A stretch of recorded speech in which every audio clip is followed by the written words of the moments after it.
Welcome to Wednesday Comics.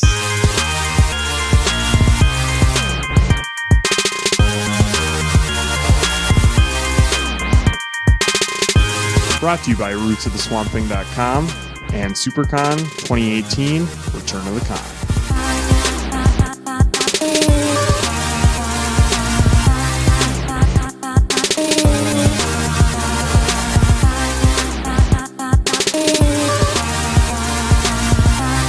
Hey everyone, keep turning those pages.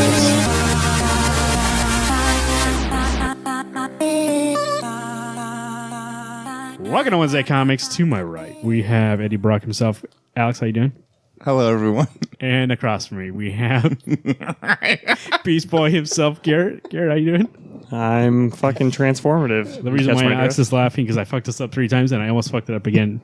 So when I say his name, listen to me barely say his name. Then you got meta and fucked it up again. And I'm Jack Napier Marvin. How you doing? Not the Joker. I've been taking some pills. And I'm good now. I'm good inside. This is Wednesday Comics, and we are your the best comic book podcast you can listen to in the universe, and I know that because I've been around. Not Mars, though, so take that out of the equation, but I've been everywhere else. It's because there's fire.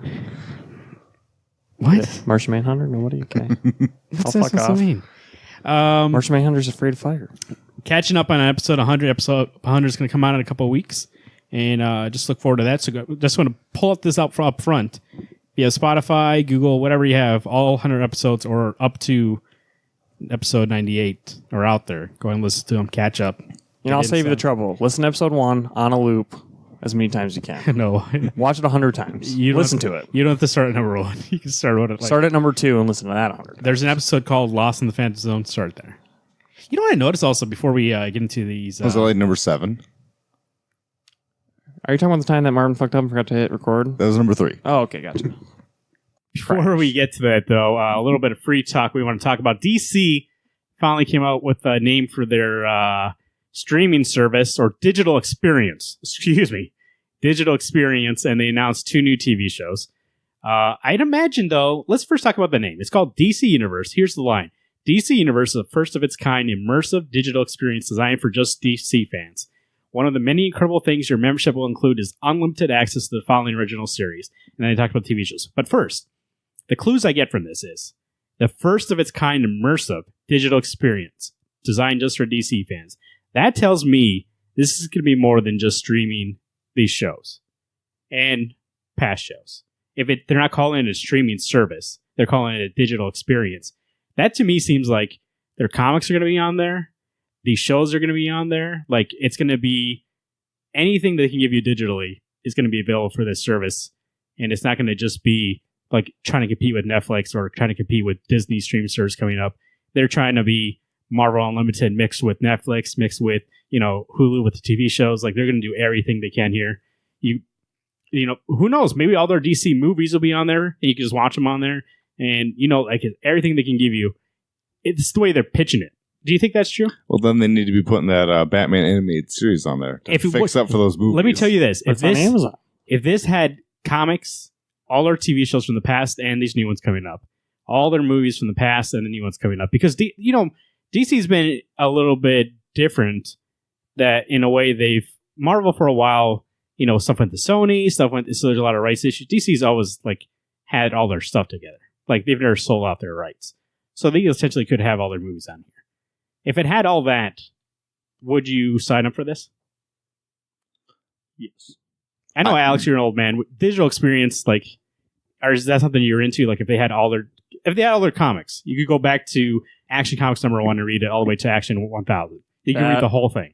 That'd be my dream, and I would start right away. I know that you can buy, before this experience, you can buy the whole entire run of Batman digitally, and it's still $800 to do it. That's what I mean. It's going to be $800. So here's the thing, though. To be able to say you could read every Superman comic ever, every Batman comic ever.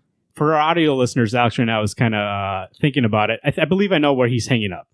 What's the price? Is that what I think part of it is what's the price? And there is no price high enough that I wouldn't buy. And I guess for me, it's one of those things that I as much as I love the Batman, I don't really have that interest to read all that stuff from the past.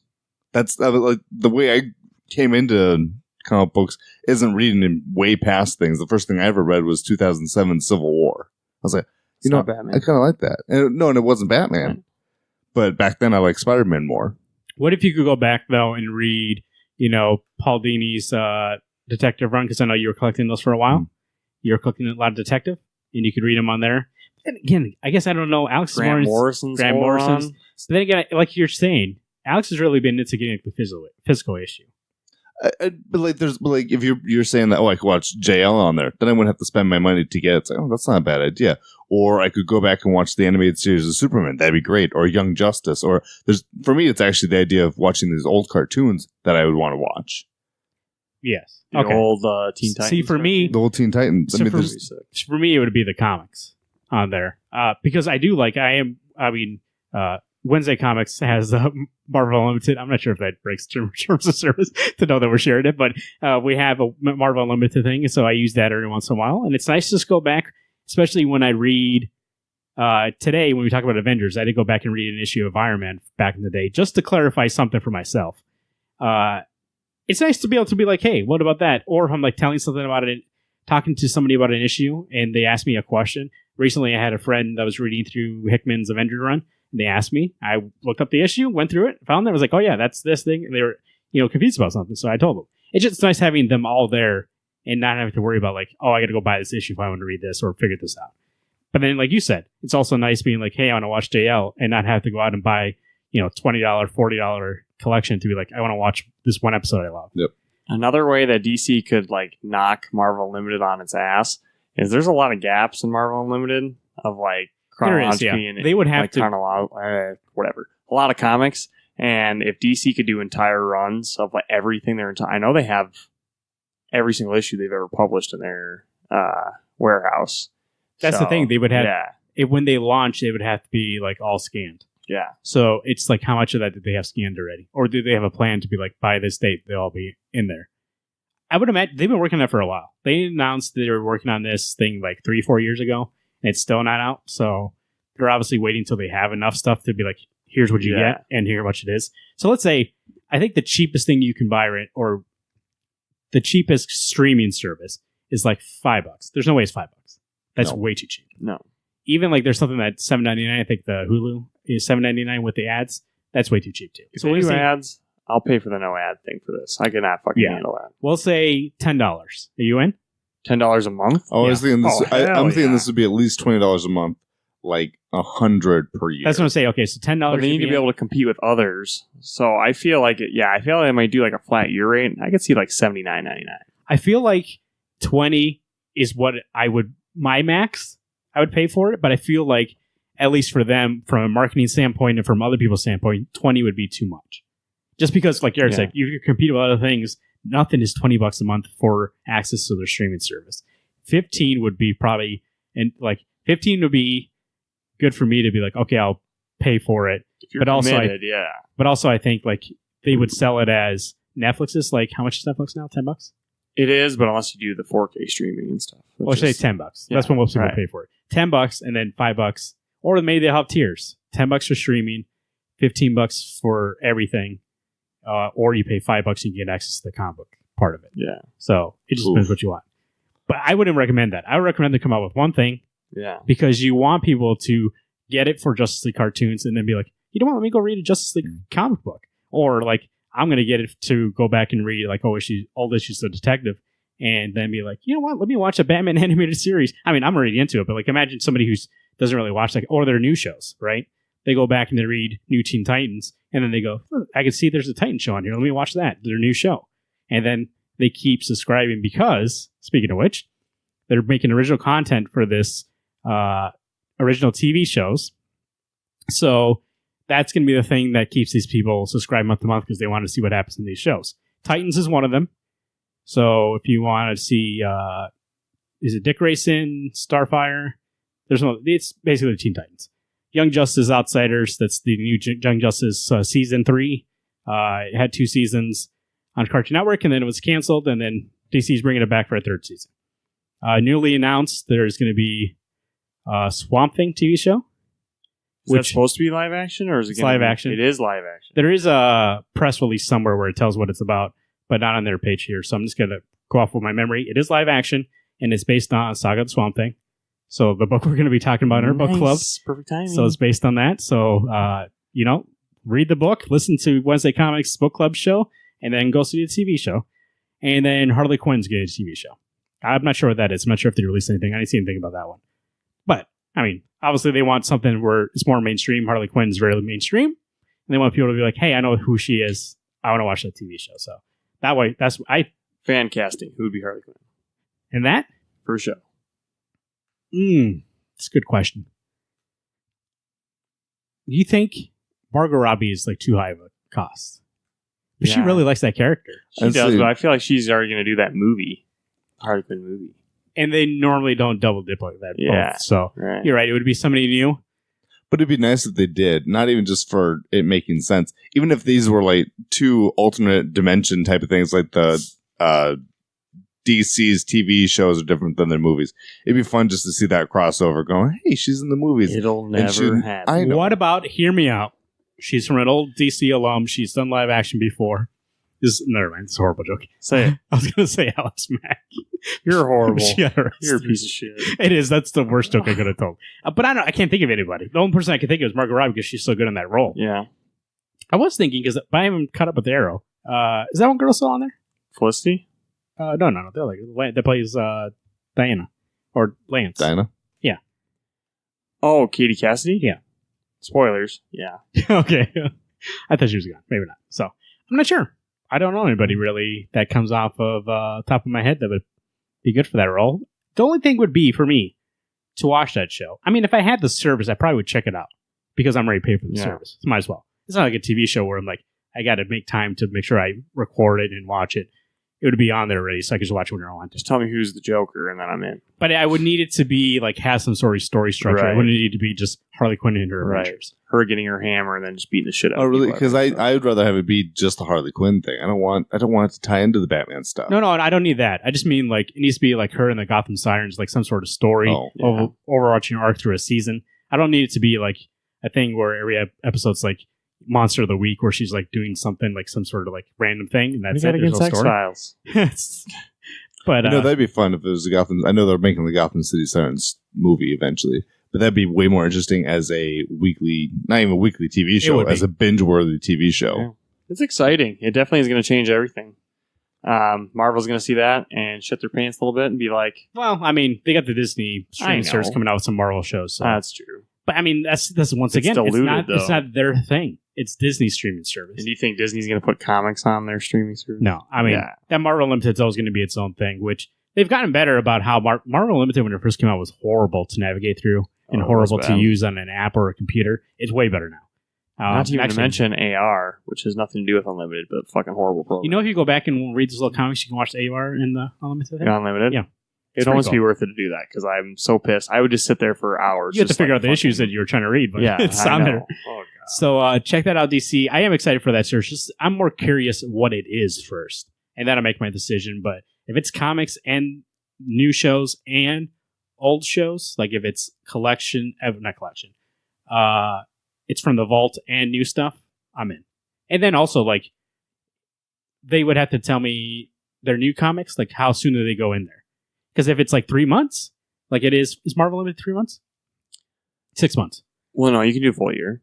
No, I mean how the comics when they come out. It's 6 months back. So if they make it 6 months, I think that'd almost be worth it because there's a lot of Marvel comics that I've dropped just because I'm like, I don't really read this that often. Right. I'll just read it on there. And I think it'd do the same thing with DC. There's some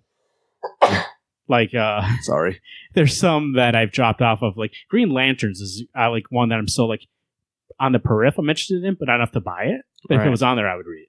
Yeah. So I don't know. Tim Seeley around us. But if it's part of the service, I'm getting it already. Yeah, so if he's already paying for it, you might as well. That's what I do with Unlimited in a while. I check out an issue, be like, how is this really? Like I read Spider-Gwen. I actually really enjoy it.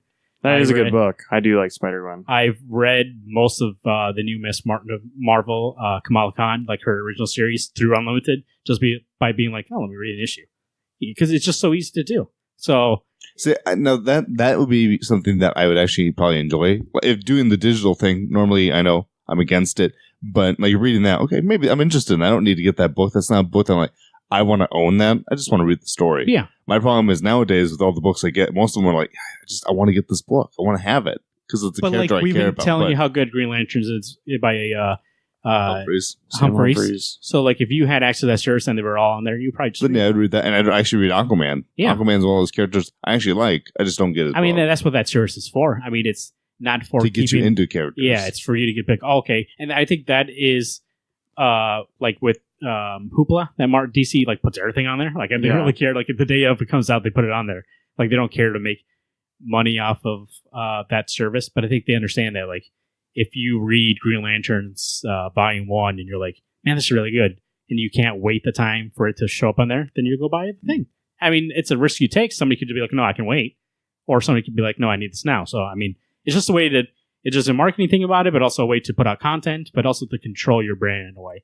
And that's why I think this one, at least, I'm more excited for than that Disney streaming service with Marvel shows, because they're not controlling their brand. It's Disney putting Marvel stuff on there because they know Marvel is going to get people to subscribe to a Disney streaming service. It's not Marvel being like, we want to make some content. They're not putting, like, they're going to have Swamp Thing, which is, like, not a character who's mainstream. I mean, I know a lot of people like them. John has a whole website dedicated to him. He has a huge collection. I definitely think that John should give us a voicemail. Tell us your first reaction on seeing that show's happening. That he like flipped over his chair and was like, "Who are you?" But you know what I mean? Like they can make that kind of risk and be like, "We're going to do a Swamp Thing show," where these Disney Marvel streaming shows aren't like. There's not going to be a Moon Knight show on there. Yeah, you know what I mean? Yeah. I mean, they kind of not really. They didn't really pull any risk on Netflix. Those characters are pretty like high B level characters. They're not like some random character. They're not doing they're doing Squirrel Girl on Hulu, I think so. But you know what I mean.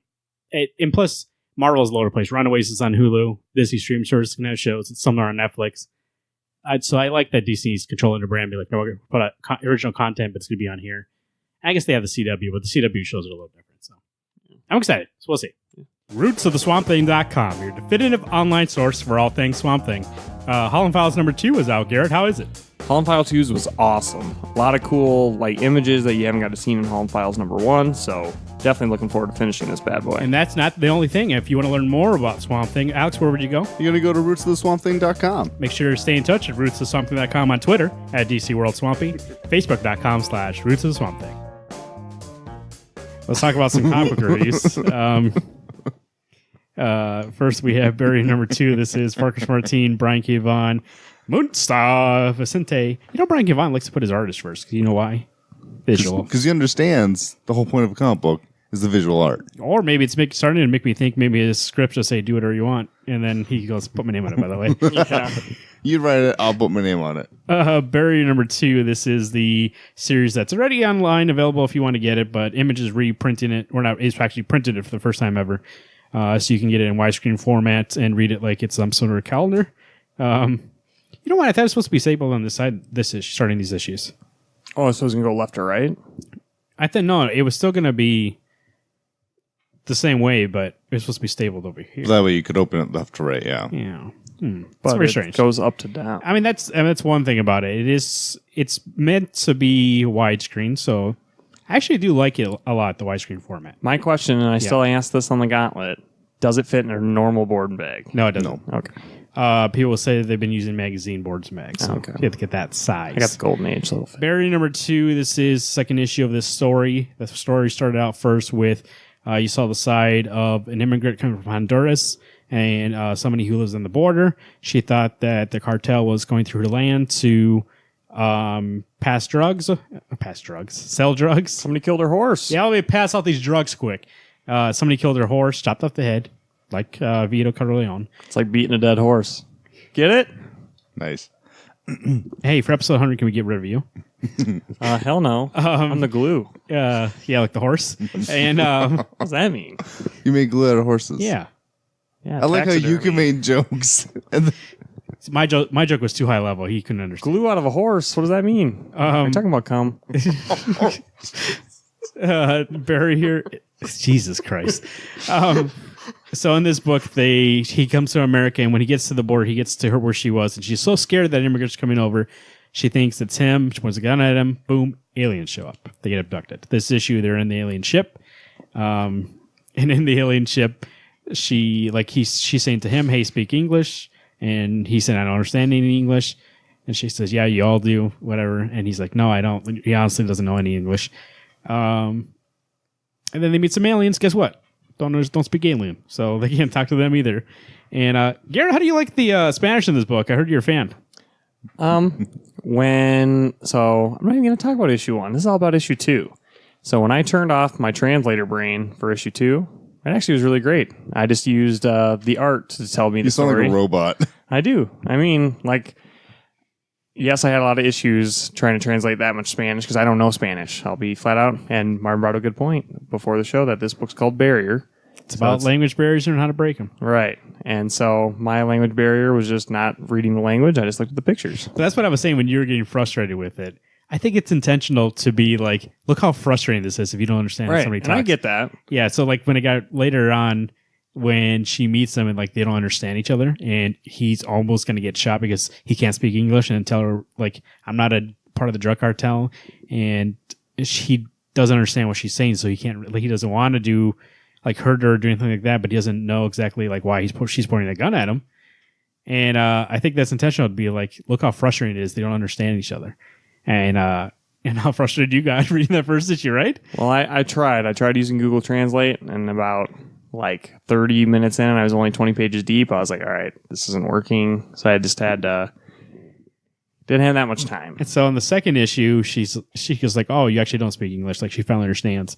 There was less Spanish, but there's also the Spanish that was in this book is more, you can tell by context what's going on. And like in the first issue, there's a long scene for people who haven't read it.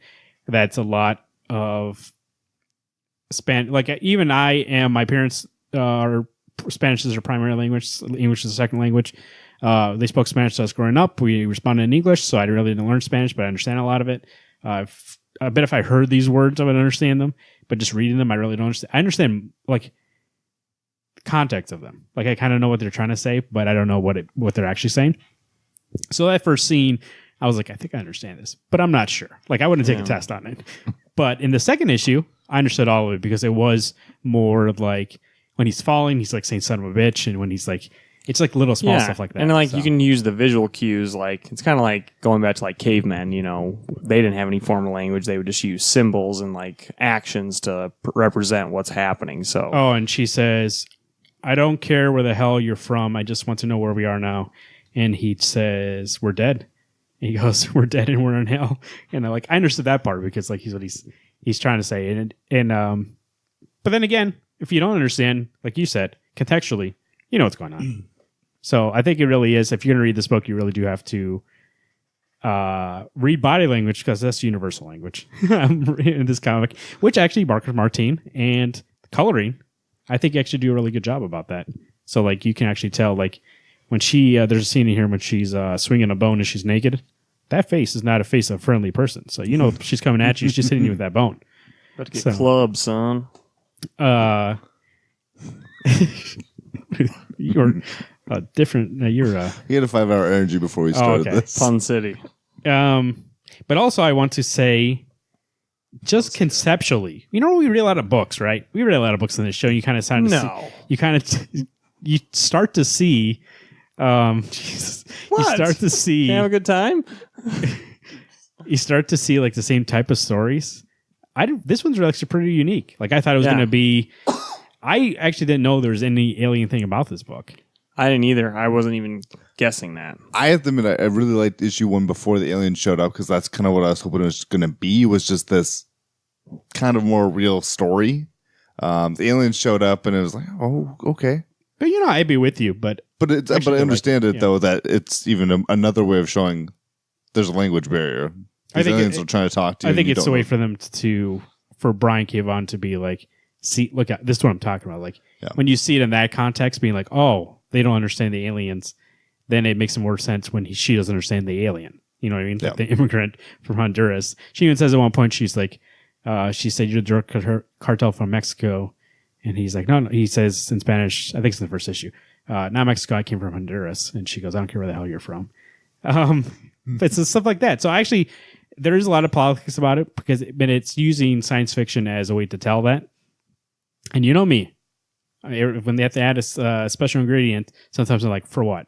But in this one, I kind of understand it a little bit. It's kind of like Star Trek. It's going to have them kind of like work together to figure out this threat, even though there is that language barrier. So that's to understand that they're both human. And it doesn't matter what language they speak. They both speak the language of love. Of love. Made the phone love. I don't know. But I mean, it's kind of like Star Trek in that way, where Star Trek was like always far-fetched, but it was like telling real life morals and politics by using that to be like, oh, that's cool. Like I can learn about, when you see an alien and you go, look how they're treating him. Why would they treat somebody like that? And you go, well, why are you treating somebody from a different country like that? It's the same thing. Yeah. And that's kind of what this is. Double standard. I actually really did like the widescreen thing too. It added some moments when you would turn the page in and be like the whole thing. I'd be like, oh, let's go. So what do you think? Are you guys going to get the rest of this? It's 5 issues. Yeah. Oh, yeah. Okay. I'm going to get the rest. I think, yes, I was very frustrated during one, but I was just trying to be... I was trying to be an Alex with that book. Like, if Alex was the first one to read it out of all of us, he would have, done what I was trying to do and try to translate the entire book and figure out what the actual story is. But eventually I was just like, I have time, like, 10 to 15 minutes for one comic. I don't have 45 minutes for one comic that's like, yes, I get it's 50 pages and extended. So I was frustrated. I had to take a break from reading because I was like, every other book's going to be shit. And then I just kind of went back into it, gave it another chance, and like kind of looked through everything. And then I do really enjoy the story, and I definitely do want to get the rest of the issues. It didn't feel like 50 pages for that first issue. Well, I was going to say, even though it felt like a fucking desert for me because at the first time. But. Even though there is a lot of text in the first issue, there's a lot of also visual storytelling, so it doesn't really feel like it goes by pretty quick. Yeah. And especially the second issue goes by really, really quick. There's a lot more visual story. There's like literally 5 pages with like no text. I should have just typed out a manuscript for you guys and sent it to you. You guys may even more time. Online people did that already. So I know. But I'm a little behind the curve here. And I read it. Really, it's not that important of a scene. So I don't know. Like, I mean, obviously you didn't know what it was about, but it's literally about like them just trying to bring people over the board. Right. It was a 9 for me. It's good. Yeah, I give it a 9. I'm gonna give it a 7. I like it for like I said, it feels unique to me. I like the wide. Maybe it's a widescreen thing. Maybe it's just a story. I don't know what it is, but to me, when I read it, I was like, it felt fresh and it felt like exciting for me to read. Yeah. And like, you know what? I will see something fresh and exciting in comic books, so it's good. Alex, Venom #1 by Donny Cates and Ryan Stegman. So it is interesting that we're going to read a book later, Batman White Knight #8, and then this one that. They both like take some pills to suppress their other self, right? And which I actually think is a curious aspect. Has it ever happened before? I don't read much Venom. No. If you had read the previous arc up to this, which I mean, Donny Cates must be like the best at like just picking up a story when it's going nowhere. Because literally where Venom was going right up to this issue. Like that was kind of a cold transition. I mean, you got to understand. Obviously, it's a #1, but like there was no like transition from that story to this. It's very different. I wish there was some more context on the changes because like I had read every single issue of Venom like the last like 30 or so issues, so it's very different. But like we did see, they did add some mythos to Venom, like in ancient times. There's a whole species of symbiotes that. Because we always assumed, like, you think from like Spider-Man 3 or like other movies or video games, things like that, there's only one. That he came from space and there was only one. But in this case, it's kind of like Cloverfield where they've been here the whole time. And so, what Eddie's trying to do with the pills, suppress the Venom side so he can control the symbiote. It's not working. And so much so that like Eddie's freaking out that the symbiote's going to take control back. And so, Eddie starts going, like there's this crime happening and Eddie's trying to use the Venom suit to take care of it. And then out of nowhere, the symbiote changes into one of its ancient forms, like this very volatile creature, and goes apeshit. So that's what that was supposed to be, right. is the ancient version of Venom. Right. Okay. So Venom in its purest form is that ancient, like, doesn't give a shit, like, you're dead. It's just there to kill. Right. So that's why at the end of that scene, Venom killed all those people, and Eddie's just like, dude, we don't kill. Like, we haven't done that in a long time. And that's why it's kind of getting back to those horror roots. Yeah, I really enjoyed this. I think that it gave me something fresh for Venom that I've never seen before. I'm sure diehards like Corey are probably scratching their heads like, so one symbiote comes from space, but now they've been here the whole... I think Corey would pull an Alex on this book and get super Well, they all could have came from space, right? Just a long time ago. Right, they could have. Could have been a Predator situation. Yeah, could have been. So, So now I had always heard, and this was from Death Battle by Screw Attack, that the Venom symbiote, when it attaches to other people, you actually gain like Venom gains Spider-Man's powers. Right. Being attached to Spider-Man. It gains anger from some people or gains other things. It takes things that makes it stronger. Yep. And so it just made me wonder if there's, obviously there is more than one, not necessarily species of symbiote, but the one that attached to Spider-Man and attached to other people has evolved into what it is now, that these primitive versions, they really do only know to kill. Right. Well, I think, Stegman and Cates did their research, because if you look, like a guy comes and he captures Eddie and kind of lets him know about what's happening. But basically he shows a picture of him controlling a symbiote, him and his buddies in the military. And you can see that they're not like Spider-Man Venoms. They're like, it's just black. Like there's no Spider-Man touch to it at all, except maybe the eyes. But that's kind of cool that, they're not skimping on the details. Like they're showing the symbiote. I don't even think the eyes. I think it's more like a ski mask. Right. Yeah. Yeah. But you could see like the black, like there was no Spider-Man logo or anything like that. Because you're right. Because it didn't until it met up with Peter Parker or Spider-Man that it became stronger and started wearing the Spider-Man symbol and doing like web slinging and things like that. For somebody so I don't really like Venom. Right. And I really did enjoy this issue for two reasons. Stegman's art's really great. And I do like that lore part of it because I think it adds for me. Venom was always. It seems more 2D. It seemed more surface level than look at the spacesuit from space, and it was more like, oh, how cool! Like he's like you said, horror. It's more like a horror movie where he's just a monster killing people. Right. So to have this lore that maybe they've been here for a while, like it adds this layer of being like, oh, that's cool. And then even like the military part, like they've used this, the government's used this before to fight. I think those two things. One, it's been used before by the government, so they've known about it for a while. But also, there might be an Asian aspect, and they can't control that, and it's maybe coming back. And then at the end of the issue, they say the devil is coming, and we see, I assume a symbiote. Rodan. Coming with like wings. Huge, yeah. They do reference at one point Beowulf, and they said, hey, is Beowulf it or something like that? I don't know something like that. I think it's during the story of Beowulf that because there was a giant monsters. That's what I mean, Grendel. Yeah. Grendel, so at the end there, is that Grendel that we're seeing? And right. So I think what you said, Donny Cates is good about coming on something and being like, this seems too plain. Let me add something to spice it up a little bit. And it's not that it. And once again, I don't know because I don't read a lot of Venom. You have to ask /GuestHost1, #GuestHost1. But he likes to add stuff, but it doesn't. I don't think it ruins it at all. No. It's always like the changes that he makes, it's always like, oh, that's cool.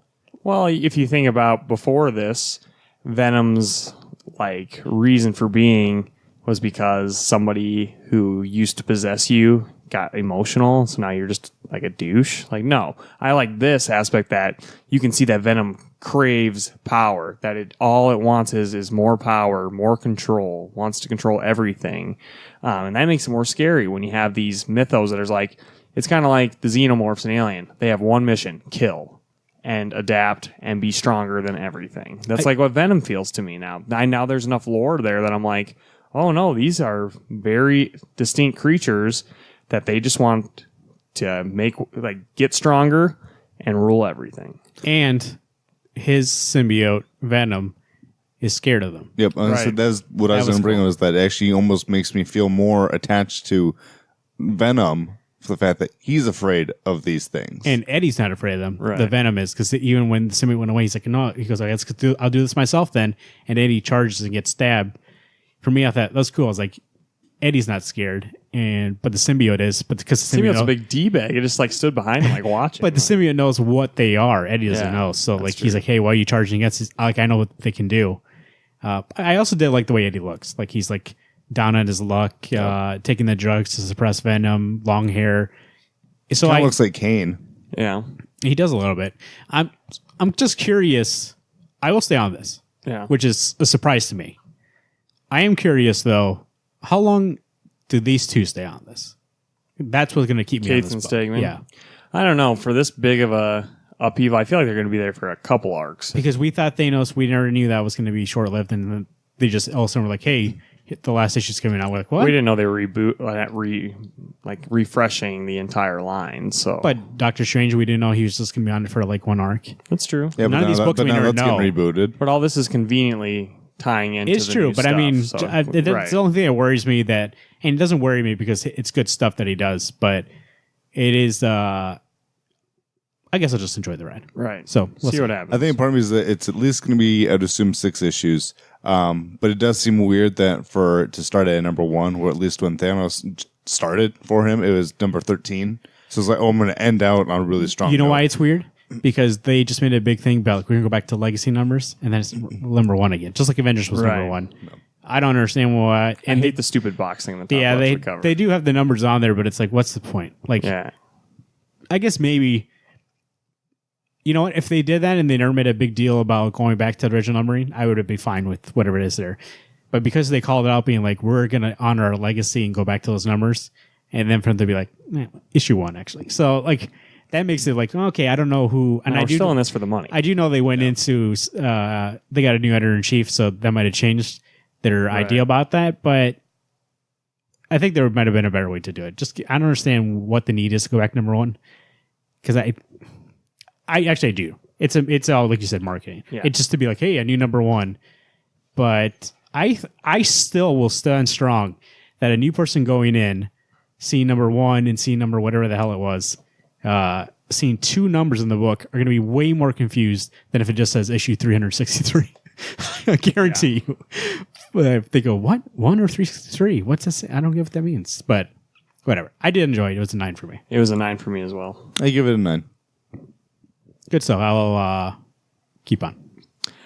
Keep on keeping on. Next, we have Oblivion Song number 3, written by Robert Kirkman with art by Lorenzo De Felici. So, on this issue, we have basically right where issue 2 ended. Issue 3 starts with Nathan running into this Hunter or something? Hunter or Nomad, whatever. Yeah. I don't know what his name is. In Oblivion. Trying to get this guy that he's run into to come back to Earth. And this is kind of that thing that I think that everyone's been warning about. He's like, these people have been gone so long. What if they don't want to come back with you? And this is the prime example. Like, this guy's like, I'm not going with you. Yeah. Like, Nathan, I thought Nathan would be more experienced at bringing people back. And he, gets that dart. He gets a dart at the beginning of the issue and tries to shoot him. And the guy's like, you just tried to shoot me with a dart? And then, the guy turns it on him, turns his thing on or whatever, and sends him back to Earth. Oh, I didn't know that was the case. I thought that Duncan, the guy in the chair, zapped him back. Oh, really? I thought he did it himself just because he knew the guy was trying to shoot him. Okay. 3 different interpretations. I misunderstood because I never actually saw the hand go to adjust it. I just saw him get the shit kicked out of him. Oh, here he's hitting his button. Okay. Maybe you're right. Maybe he does send himself back. You know what? This brings up a good point that he was about to shoot him. Going to try to figure out how to bring up, and actually, it's nice you guys mentioned that. Issue 1, I thought the art was great. Right. Issue 2, here's the thing with this and the issue 2 and this one is there's a lot of inconsistencies. Like what's his name? Duncan? The main character. Nathan Cole. Nathan. Sometimes I don't know if it's him when I look at a picture or see his face, because sometimes they draw him looking younger, and sometimes he's really wrinkly. Or he's got red hair, or he's blonde. Yeah, I get you. So I get confused because the people he brought back in the first issue, the guy and him look exactly alike. And before, I thought the difference was that Nathan was younger and the guy he brought back was older. But then now I see Nathan. There's the scene where he's questioning the lady he brought back. And for a second, I thought it was her husband. And then she says Nathan. And I'm like, what? Okay. So it confused me. Well, Duncan is the scientist. Yep. That's helping. He's the only character in this issue I liked. Yeah, he's pretty good. So, again, not a lot of exposition. basically just moments that's going to lead up to something big. And you see at the end of this issue, so the dart that's left behind that'll transport anybody back to Earth gets left behind, and the nomad or the hunter takes it to, I'm assuming, his Nathan's brother's group. Yeah. And is like, I need to show this to him. And we already know that it's probably him. You know what about this book, and I hate to be negative, but the story, I actually do think it's a good story. Right. And the ideas involved. I actually do like it when an idea shows up. But I find the dialogue kind of cliche a lot of times. Yeah. And I find the way the story is presented, like the way he chooses to like what scene's next and how it flows together, it seems a little clunky. Like it's very cold transition. Yeah, like you get the scene with Duncan's wife talking about how he came back. Was that even her? I don't know who's who anymore. I said they all look alike. All the women look about the same, other than maybe skin tone, and all the dudes look the same unless they're. He can't really distinct from faces. So maybe that may be part of it. I don't know what's going on with because I know what's going on in the scene, but I don't know which character's saying this because they all kind of look the same, which is crazy because the first issue I actually really did like the art, but it feels like the first issue he took 3 months to do, and this next two he like did it in a month, and so like those transitions in between scenes, it just feels like when we go to the next one, I have to catch up figuring out what's going on in that scene. By the time I'm like, okay, I think I know what's going on here, and I think I know who this character is. Then we cut to something else, and it seems so jarring.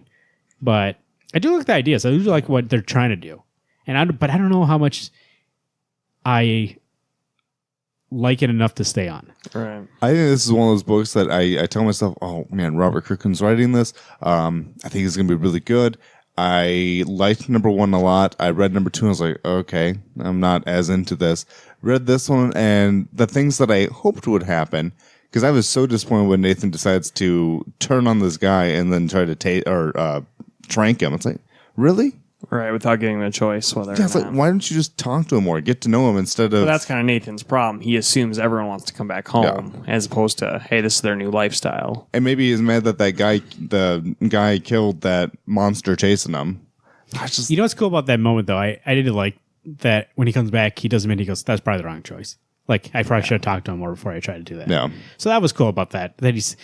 But I think by reading this, and I like Walking Dead, it has every once in a while slumps, I'll call them. There's a lot of high mountains, though, in that book. I think maybe Kirkman is a better idea guy. Yeah. And maybe somebody else. He used to have a book, Thief of Thieves, where he wrote the story, and each arc would have a new writer on it. Like Nick Spencer did one. I forgot who else was on that book. I think Annie Diggle was on one.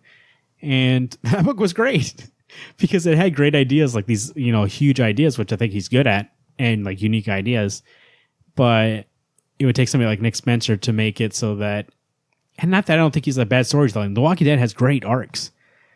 I just think for some reason sometimes he gets a little ahead of himself, being like, you see how cool this idea is, but he doesn't know how to like tell me it. Right. Like he's too excited to be like, this is a cool idea, right? Like at the end of this, the nomad guy goes and I don't even know what was going on. Gives the cure to he's bringing the cure to, not the cure, the transporter trank. Yeah, but he goes into some sort of like monster something like that, and then she's like, "Oh, I brought this to you." So for me, like when I saw that, I was like, I feel like at this point, I should be like, in my head, I should be like, this is a cool moment. I should really like this should be a cool cliffhanger, but I don't think it invests me enough for this to happen in issue 3. Right. Like I'm like, okay, well, like maybe if that happened like midway through this issue, and then like I found out who they were, you know what I mean? Like it's not enough for me to make that the cliffhanger. At this point, if it was like farther along, yes. And I knew who this guy was. We just met him last issue. Like literally the last panel. Right. And then now he's like, we're in the beginning here. And all we know is that he's a nomad. And Nathan's like, hey, is there more people? I don't want to. He's like, I don't know. That's all we know about him. So for me to be like, okay, let's follow him. And he goes into this thing and we meet other people we don't know. And to be like, oh, this is cool because I don't know what he's doing and I don't know what they're doing. But somehow I'm supposed to care about what they're doing. You know what I mean? Right. Like, I think there's a better way to tell the story. Right. I think all you need to care about is that they now have access to that transporting technology. I am really interested in Nathan's story, though. So that's what makes me most frustrated is that they keep cutting to the other stuff. And I'm like, but that's what Walking Dead's good at. I know, but I mean, like Robert Kirkman, he does that. It's great. He knows you want to read one storyline, and then he's like, "Oh, you really like this? Well, wait 4 issues." And remember what I was saying about Walking Dead? I kind of feel like this. There was a while where there was too many characters. Yeah. And he would give you like a page of a character and he would cut to the next thing. It almost feels like that in here, but that was that Walking Dead. Like I had read like 150 issues at that point. So I'm like, oh, I'm going to I'm invested in these characters. So it's okay. I read one page because I know who they are already. But when you read one page and I don't know who these people are, it's hard to get invested to be like, oh yeah, let's keep on with that guy that I know nothing about. Right. I think what I'd like to have seen, and I guess I'd like to see Nathan be more competent in what he's doing. Because you're right, when you said to Marvin that you think he'd be better at doing this, and he's really not. It kind of bugs me. I'm also confused on how long he's been doing it. Because they made it seem like in the first issue he's been doing it for a long time. Yeah. And then now I get the idea that they're doing it off the books and they don't really know what they're doing. That's what it sounds like. Well, the government shut down the program. But he should still be. But he was supposed to be the best of the best, they say, right? I didn't say that. In this issue, I thought they said that. The lady's asking him, he's like, yeah, I was the best. Which issue was the museum? Second? Second issue. In the second issue, he's going through the museum being like... and he's got a part in there, too. He said, she asked who he was, and he said, yeah, I've been out there. He goes, yeah, I'm the best of the best. And it's like, well... Right. But maybe also, like, you have to understand, maybe also now that he thinks his brother's out there because of what they've said, maybe now also he's not 100% doing the best they can do because he's so worried about finding his brother. He's so preoccupied about, like, where are these other people at? So that's what I said. But if we had more time in Nathan, they could work this out. No. But I don't know if I'm really... It's hard to tell. Right.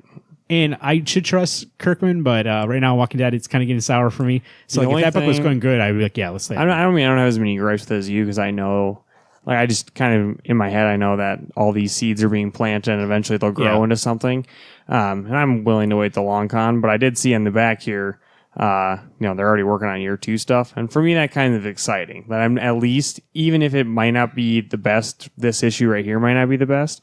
I know that there's potential and I'm going to get it monthly to see what's coming out. So I do give it a 7. It wasn't as strong as issue 1 and 2 was... 2 is good, but not. I mean, it was still better than this. But not saying this is horrible. No, I like issue 2 better than this too. But I just think as more as we get along and there's more people getting involved, that the less we're focusing on these people.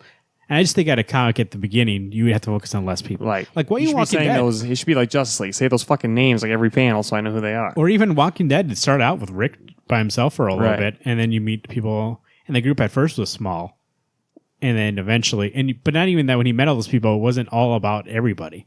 Like it slowly became about everybody, and then there's more people, and you get those involved. It needs to be from one perspective first before you start doing cuts to other people. Yeah, I know. You said you probably gave it more issues. You know me, I'm one and done. So yeah, like it's very hard for me to be like, yeah, I'll give this like an arc. But I feel like if I read this in trades, it'd probably be better. Yeah, I don't know. I think this for me. I'm so interested in much like when Sergeant America asked. Well, already know that you're one and done, Marvin. Asked you and I, Garrett, how long do we give a book before we cut it? This will be, I will give it an arc. I want to see if even that first arc at least goes, this is a strong story that I want to keep being invested in. Right now, I'm on the chopping block and being like, I don't really give a shit. Well, if we need to learn anything from Walking Dead, is that he does write for the trade. So the arc I feel like I should give it an arc.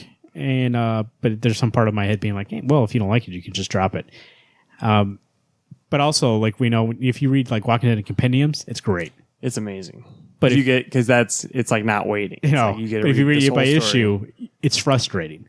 I know when you get done reading those compendiums, when you go to the issue form, it's like holy shit, all this exposition just disappears. So it might be the same thing. The only thing is I'm less invested in this because it's 3 issues. Yeah. And Walking Dead, I was already like 150 in. Yeah. So, but it was a 7. It's not bad at all. Like I'm so interested in this book. And the art, when the art's good, it's good. It's just inconsistent. So I have a hard time telling who's who. 6. You're a 6. Justice League, No Justice #1. This is Scott Snyder, Joshua Williamson, and James Tynion IV. Art by Francis Manipool. And I think Manipool has his own colors. Yep, that's true. This is the first issue of a miniseries, 1 of 4. Before we get into the new Justice League series by Joshua Williamson and Scott Snyder. Actually, no, I lied. Hi-Fi does colors. In this first issue, they kind of set up the story of this that's going to be these 4 issues.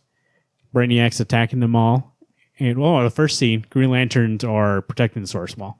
Right. And you kind of see what's going on. That's the cold open, and then we cut to Brainiac's attacking all the Justice League people. The Justice League. And then eventually, is it Superman that meets him? Superman punches him in the face. Superman's like, "You're not doing this today," and then like Brainiac's like, "Hey, idiot! I'm not trying to beat you guys." He explains that I'm not trying to kill you. I'm trying to collect you. Yeah, collect you. Yeah. And the reason why I'm trying to collect you is, and he tells them. And so there's little groups all around, and Superman brings Brainiac there. He says, "Hey, we got to listen to him." And he goes, "Why would you ever believe Beast Boy? No, not Beast Boy. Damien says it. Damien says, "Why would you ever believe Brainiac?" And he says, and Batman's like, "Calm down, Robin." He holds up his hand and he has a lasso of truth. And so he goes, "You know what this does?" And so you know I'm telling the truth. And Mark Manter also is scanning his brain. He goes, "Yeah, he's telling the truth." Right. Can't scan Lex's brain though. And Lex says, "Next time you do that, I'll burn you alive," which is pretty cool. Lex, bringing back Lex the right way. We don't need to go through what happens to the whole issue, but by the end, basically, they're put on separate teams and said, "Hey, here's the threat. These 4 gods, basically, that come and devour worlds." And what are they called? Sounds like the 4 Horsemen. No, but they're called something. They said it in the book, and it's on the back page of every DC Well, the book. kid's story is like the 4 mothers. They're called... And these are the Omega... The Omega Titans. Right there. Mega Titans. Does it say what they are? Mystery, Entropy, Wisdom, and Wonder. So that he split up teams based on that because he says, "Hey, you guys all have something to fight this." When Brainiac says, "You just have to follow my rule, follow my way, and we'll beat these guys. I know we can beat them. Just have to follow what I say word for word." And then in the background, we see the beginning of the story. Amanda Waller grabbed all the world's psychics because she wants to read Brainiac's brain and get all the information he has because she knows he's a collector of information. It's too much for Brainiac, and his head blows up. Which also, by the way, how many times is Amanda Waller going to fuck up shit? I know. That they don't put her away. Every single time something happens that's wrong, Batman's like, "Hey, I can't have you doing this all the time. Like, you're worse than Lex Luthor right now. Like, he's literally trying to help us, and you're not." That was a cool panel though when she gets the world psychics and you see Maxwell Lord and you see who else do we see? Red Tornado. And I saw Maxwell Lord. I'm like, yes, bring him back. He's such a good. It's been gone for a little bit. Villain, hero, villain. So Brainiac dies, and I did like Superman's line when he says, "Oh God," and he says, "No." What did he say? That's a great line. I got to look it up here. I can't try to paraphrase it. It's like, "Oh God, no, that's a god." Right. I do like that Brainiac did divide up these teams. Like he made it fair just by color. He says, "My God." He says, "Those are not gods, Kal-El. They are destroyers." That's what Brainiac says, and then his head blows up. So basically, what we're getting is a celestial event. Like if you want to parallel it to Marvel, that's what I was thinking the whole time. Yeah, I was going to say Avengers #1. Ironically, is about the same thing right now. Which DC and Marvel are every once in a while they kind of sync up and do the same type of story. Batman's Lost in Time, Captain America's Lost in Time. They do events kind of. I don't know if they hear. If they hear lightning, if they hear, you think that's Black Lightning? He's fighting crime out there, maybe, or Flash. Do you think maybe they must hear a rumor and be like, let's do something like that too, to try to match them up? The only difference is I don't think DC's ever done anything like this before. Marvel's done celestial stuff before, so I think this is cool. That there was the Source Wall. You never thought that anything was beyond the Source Wall. You're like, oh, the Source Wall, that's the end. And then, with Christopher Priest running, they break through the Source Wall, and you can see the Green Lanterns there's a big, giant hole between us and whatever's left in the universe. And what's left in the universe are these Omega Titans. And that's cool. That's, fun. That's new territory. And I like that it's not just Scott Snyder that's writing this. I like that there's a team of writers on this. Yeah, you know what I like about that is I can't tell who's writing who. It kind of removes me, figuring out how Scott writes, how Joshua writes, and how James writes, and just enjoy the it actually does sound like the characters, and I think that must be because the 3 of them are they know how the person, and they might keep each other in check. Oh yeah, checks and balances instead of being hey Scott, that's too much. Because there's even a section which I was I'm pretty sure that's Scott's part of this. When they explain all the mystery and the history about it. But it's usually Scott goes way too much and way too convoluted about it. But I thought it was enough. It was a page and Brainiac was explaining it. So it was less about here's information. It was more Brainiac being look how these guys, the story's coming out. They've told these stories for years and our people are now going to die. So it was more Brainiac telling me information rather than it be just being on the page for me to read it. And I actually did really enjoy this whole issue. It's a fun. lot. It gets me super excited for the Justice League series coming up. It surprised me because we have here, and I thought about this all day. How to explain this without being like, once again, crapping on Marvel and stuff. But I had to compare Avengers #1 and Justice League #1, basically. Avengers #1 didn't really feel like a first issue. It felt like a Free Comic Day issue. Like that should have been free because they really don't do anything. And in this one, there's nice action. There's nice comedy moments. We were talking about before the show. There's Starro stuff that made me laugh, and it's not like jokes. It's just the way he is. Right. And Damien stuff that made me laugh, and just seeing Brainiac. I don't know why it made me laugh, but Brainiac, his head exploding and being like, okay, well, his head explodes. He goes, oh, and Beast was like, what do we do now? And they're all up against these Titans now, and it's like, what are they going to do? And so there's the sense of like, there's humor, but also it's like you said, this has never happened before. So there's a sense of wonder, being like, I don't know what's going to happen. Right. France Manipoul's art's great. Oh, like the whole so good. This actually felt like a blockbuster comic book. Like this would be like a movie on the screen where like everybody's in this comic book. People I haven't seen for a while. People who are like C-level characters, but now they're on like the A-level team. And it's doing what DC does. But what DC has that's greater than Marvel is they have this huge range of characters that they can pull from and be like, oh yeah, Beast Boys is going to be on the team. Oh yeah, there's Maxwell Lord. And Marvel has that, but I think DC likes to show off their legacy in that way. And to see that all in a comic and be like, oh, by the way, they're also fighting these things they've never seen before, so it's new. And it's a universe-ending event, but it hasn't been hyped that way, right? It hasn't been months of marketing being like, well, actually, no. The Solicit did say, like, this is going to change everything. But it's not like Dark Knight's Metal, where it's like, oh, this is going to be the biggest story of all time. I still, with Metal, I felt like, I remember saying, being like, it seems like there's a lot going on. Maybe eventually we'll figure it out. I mean, the last issue was actually okay. But this and the first issue, and I think it might be the addition of James Tynion and Joshua Williamson, it felt like I got enough in this issue to understand what's going on. I got enough in this issue to enjoy it, and also got enough in this issue to be like, oh yeah, I'm in on this. And not only that, like when you get a great book like this, and it's weekly now, so you get the next part already next week. Like that's cool. Even Jeff Johns' run was great with like New 52, but I have not been more excited for a Justice League book than I am right now. Do you know, are Francis Manipoul and Jorge Jimenez doing Justice League or just a No Justice miniseries? I don't know about Manipoul. I know Jimenez is doing Justice League for sure for art. I don't know about Manipoul. I haven't heard. He might not be. I think there's somebody else doing it, but for Justice League. Yeah, now that you say that, it kind of is jogging my memory. I think we talked about it in this show, but I don't remember it anymore. I'll look at this list while you guys keep talking.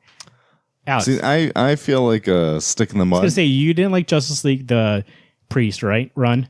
No. But then you also had maybe epiphany during that run, being like, "Man, I don't like Justice League." See that's what I'm sitting here right now going, I like some of these characters, but I don't know if I care about the Justice League. I will admit I am super pumped for the Omega Titans. That is exciting because you're right. They're the first time having these celestial beings. It's kind of daunting to think, how are these 20 puny human things going to fight these giant creatures? So that makes me super excited, but I'm just, maybe part of me is that this mix and match teaming up, which actually generally I like bad guys being on a team. I like them fighting other bad guys. There's just something about maybe the JL in general I don't care for. Do you think maybe it's the characters themselves?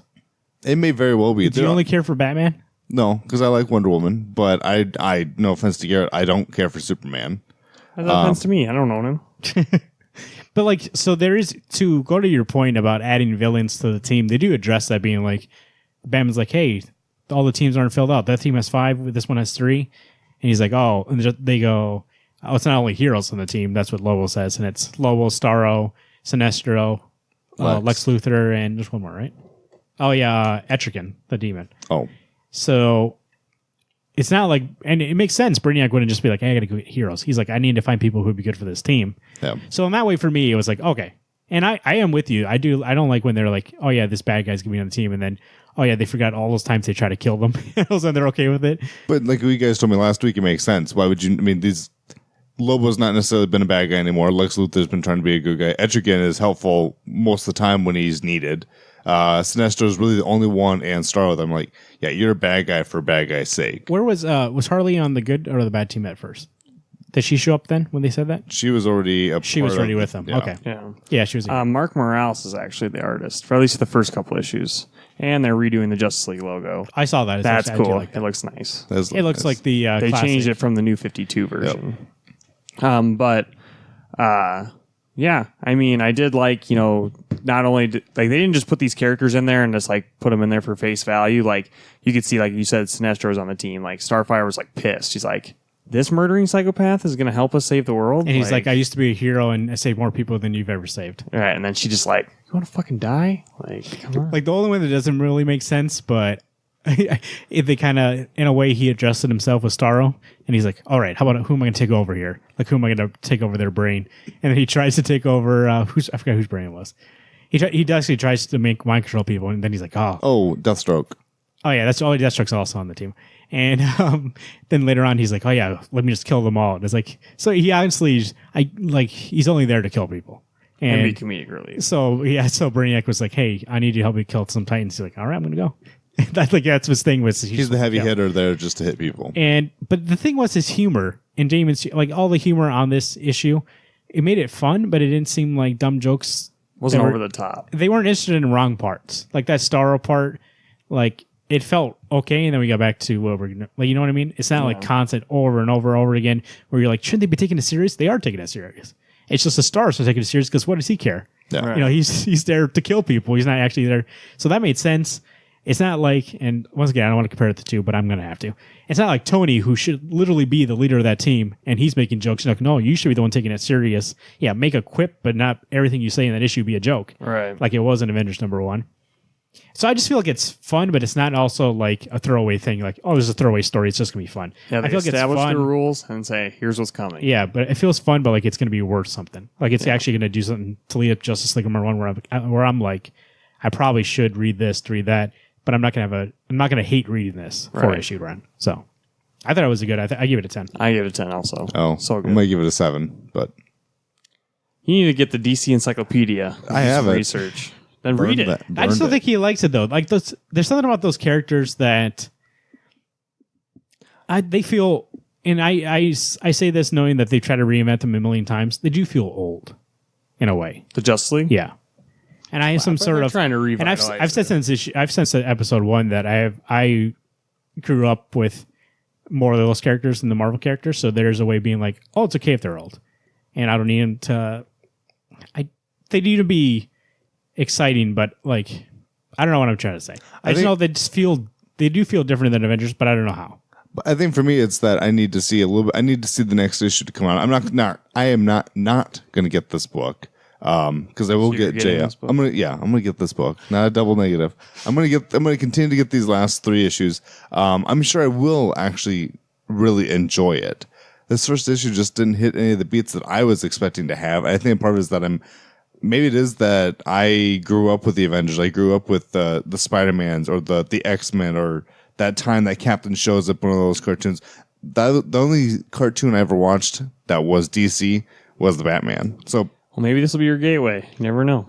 And I mean, I've read plenty of DC stuff. I actually got all the New 52 Justice League. Right, but even I've read a lot of DC, and even that Justice League, like, it was good, but it wasn't like, it didn't make me feel like Hickman's Avengers, like how great that was. No. So see, there's just like dumb humor when they first show up, and Star's like, bah ha ha, now this is a Justice League, and I was just like, all right, fucking jackass. Yeah. Shit, what were you gonna say? I forgot. I don't know. Oh. It was okay. I want to get into this book, right? And I want to enjoy it. I listened to you guys just gush about this book, and I'm like, oh, I must not have read the same book. I think. Oh, here's what I was going to say. At the end, it says next issue, Crisis on 2 Earths, and it's kind of reference to Crisis on Infinite Earths.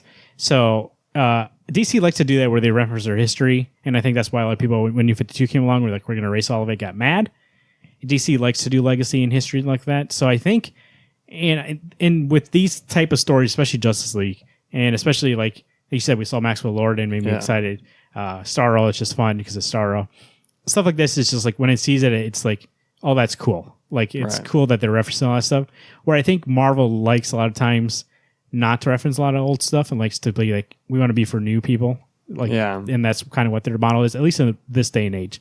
And I think maybe that's the difference. They feel this feels old and like you're missing out on something. Like, I don't really know about those characters because DC intentionally bees like it like reference stuff like from a long time ago, and they It really entices you to find out. they really about don't. it. Yeah, I was to say they really don't care to be like, oh, nobody's gonna get this. Let's not put that in. To be like, no, we've learned a lesson. We did that once and we didn't like it. Now we're embracing it. Well, Marvel, I feel like a lot of times they're like, well, do something like don't try to make it too alienating. And if it does, put some notes on there. You know what I mean? So I think that's a big part of it. Interesting. How do I say this correctly? Is it Isola or Isola? I'd say Anyway, I'm going to say Isola. Isola, number 2, written by Brendan Fletcher and Carl Kerschel, art by Carl Kerschel, and is it Masik? Mezek. I looked through this issue, and it is just so good. It is probably One of the best drawn books. It out there is. Yes. Like I was looking at that issue today, and I was like, it feels like this is an animated movie, and these are just pictures that stills they've taken from the movie. Right. And it amazes me. I was thinking about today, and I was like, I wonder if they ever would animate this, like make this a movie and make it an animation. And I was like, but all they really have to do is like take these as reference and like they could just make the movie. Yeah. You know, right? Like it literally is so well done that they really don't have to adapt it.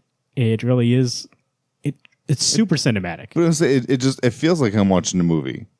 Like when I look through, it's like, God, this book just looks amazing. And sometimes when I'm reading parts of it, there's the part where Rook is talking to Brendix, I don't remember his name. whatever, the guy in the library. I'll find it. Yeah, I think what's special about this book is, again, original content. And the art just supplements it in such a way that it just seems mystical. It seems like there's so much wonder and mystery in that book that it's exciting. And the storyline, like this is only issue 2, but like when the queen like goes with the old guy and Rook comes back and is like, what the hell? Like, where is he? It's like, you can already tell there's such a deep bond between, is it Pring? Pring is Pring's the old man. Pring's the old man. Okay, what's the princess's name? Rook is. I don't know what the queen's name was. I can't remember. It's Olwen. Olwen. Alan, whatever. Olwen. Same thing. Same idea. I think what you I like. I know what you. I agree with you. I think there's a lot. I like that it's not. We're telling the story from the beginning. Like Right. it's literally. It feels like it's probably 3/4 through. Not 3/4. A third through the story. Right. And so we meet these characters. He's like, oh yeah, the queen's missing, and we like start hearing about all this stuff. And like you said, there's characters that he sees and he knows already, and there's some history there. I think it's cool because we don't have to waste time with that exposition. Wait, is Rook a guy? No, it's a girl. It's a girl. Okay. I thought it was a guy. I thought it was a girl. That's a girl. Oh, okay. Well, she doesn't have to. We don't have to waste time with the Right. exposition of who she knows and. That's because like Who doesn't know? the dude's trying to sleep with Yeah, her the whole time. Bendix. Yep. Oh, okay. I Yeah. didn't catch that. Yeah. Oh, okay. See, I got that he You was missed trying all the to, sexual innuendos in that where book? he was trying to. Yeah, I didn't see it. Oh, I didn't see you here. He's like a lady. He's like someone gets lonely out in these parts, kind of stuff. Like Yeah. whatever. And then even there's even stuff where it's like it doesn't feel like there's history there, but it feels lived in the world because like she meets this character who I guess is half wolf or something, turns into a wolf. I don't know because I was confused when we first meet this little young girl. She's just she's a scrapper is what she's called, is trying to get some food, I think. And then she goes away. And at the end of this issue, when Bendix is trying to run up the stairs, all of a sudden he gets mauled by a pack of wolves Right. who ignore Rook, like Sniffer, back away. And then the little girl comes out and hands her, this is the book you're looking for, with weird claws. Well, I think Rook giving her that act of kindness was trying Yep. to give her something that she took that in as like, oh, this person does not mean me harm. Yep. And I think that's kind of, how they say this book has a lot of Miyazaki inspirations. Oh, fuck. Marvin just threw his copy across the room because he likes to piss off Alex, and it made me cringe a little bit too. But it's kind of like that little ghostly wisdom spirit that's like kind of guiding them. And I think that's what this character will be. Also, Rafiki is the old man, so maybe that's kind of getting my That's what I think of for the old man, like Yeah. leading. Now that you say it, I do kind of. Now Olin is having visions of, I'm assuming, Isola, like the island of Isola. Yeah. And when you get through the vision, you see like these three, I'm guessing either godlike figureheads that like are basically three trials she's gonna have to go through to like get to this location. So, the visual storytelling is amazing, and it makes you kind of care for these characters like really early. This is issue 2, and I'm already like, I feel like there's a huge bond, there's a huge story that like if one of these people were to die, I'd be like shocked. And it's only issue 2. It makes me wonder: is Rook the reason that the queen became the tiger? Oh yeah, and then they said she might have killed somebody. Who was that again? The king? The brother. The brother. Right. Well, we don't know. I realize it's all speculation, but Right. this book has, like you said, we're like a third into, or at least time has passed since she's turned into a tiger, since the brother has died. I don't think And Rook caused it though. I think Rook's trying to get her to get cured. get turned back into a person. Yeah. Or maybe she's not even human to begin Yeah. with. Right. I get Book of 9. It's good. Yeah, Yeah, I like this book. There's a lot of visual storytelling. It just seemed that it like goes quick because of that. It's very. But I it like is it. a slow read. I mean, it's a slow build. I mean, Yeah. This is game. This isn't a game. This is a book that kind of makes you want to play like Witcher. I know Garrett's not a fan of it, or play Legend of too Zelda. much gameplay.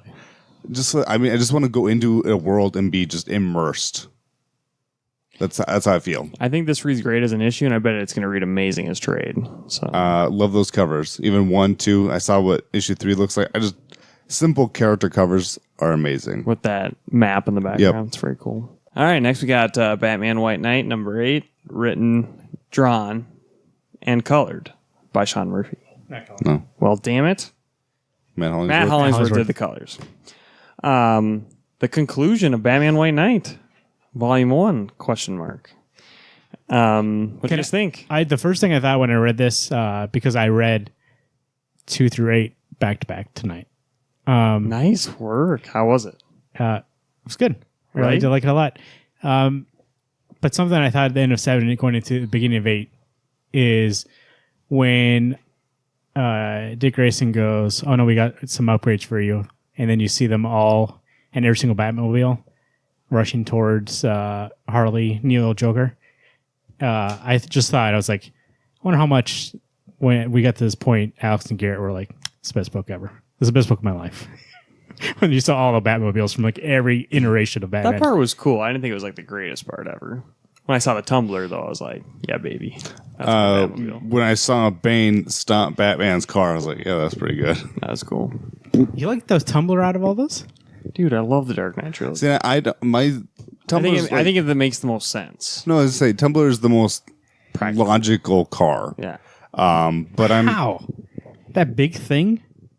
Okay. well, actually, Your favorite one is basically the Alfred Mobile. What no, can you do with his that? is the hearse. Yeah. It's when Batman's dead and they took this car. Right. No, it's Like- legit. Like of the ones that I think the best, most tactical one would be Arkham Knight's car. That is Because it's pretty actually a tank.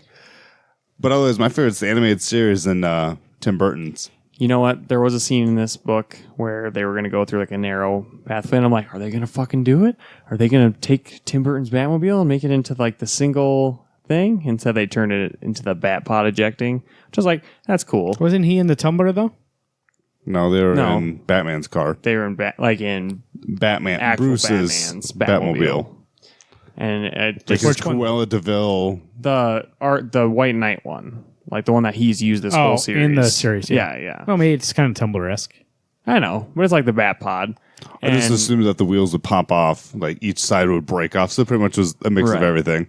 Can I say, since I read issue 2 to 8 back to back, this is more of my review of like the whole thing overall. When I say this, I'm reading issue 1 whenever it came out because I read that one when it came out, and I did get praise to Donnie Cates for Thanos saying like, I don't understand how like every issue's this great.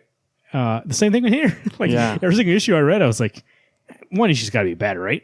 I kept reading it, being like, I didn't realize not only Sean Murphy put his heart and soul into the art, writing wise, it was great. Yeah. Like I thought, he's an artist first, and maybe shame on me, but he's an artist first. That's what he's known for, and he has written his own comics, Punk Rock Jesus, came out a few years ago, and he wrote that.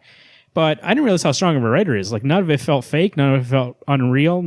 All characters felt how they're supposed to feel. And, like, there's real-life politics in here. There is Batman lore stuff in here. There is just the idea that, like, examining the Batman character, like, is he really okay? And by the end of this issue, when he reads that letter and he said, yeah, when I got locked up in Arkham, I had some sort of realization on what's important to me. Like, all of that, I was like, man, there's so much in these books. And it's not just like a fun ride. You do get that when all the Batmobiles come out. But also it's like, you needed Jack Napier, Joker, to, like, you needed him to be the good guy in this series, not to show that Batman's a bad guy, but to show Batman, hey, maybe you're not always right, and maybe there's a better way to do this. And like him and Commissioner Gordon is talk about in the end, was like, maybe we needed him, and it's a good thing that he's still around. And it makes me excited for, I think Alex said this on the forecast this week, if we see more of this. Like, I'm okay like seeing more of this. Is this contained in this issue or in this series? This could end here and it could be never be touched again and be fine. But there are a couple of things, like when Joker says in his old cell, that's where I found the Joker. And Bruce is like, what does that mean? So that's left to be like, I don't know what that means. He turns to the Joker at the end. And then also at the end, there's something else at the end too. He's married. Well, no. Well, he gets married to Harley Quinzel. Real Harley. But it turns out that the real White Knight of the series is Harley Quinzel. Yeah. She's the one that gave him, like, made the pills available for Neo, whatever, to shove them down his face. Like, for Batman to do that. Like, she planted everything so that Jack Napier would come out of the Joker. What I wanted to say was, and then we leave with the cliffhanger on Commissioner Gordon's like, we're going to have to work on making people trust you again. He goes, well, they're never going to trust me if they don't know who I am. And he goes, I'm going to start with you and make you trust me. He pulls off his cowl and he's like, I'm Bruce Wayne. Well, he's saying Bruce Wayne, but you can see he knows who he is. Who are you? I'm Brucey. What? I live outside of town. You don't know where I'm at.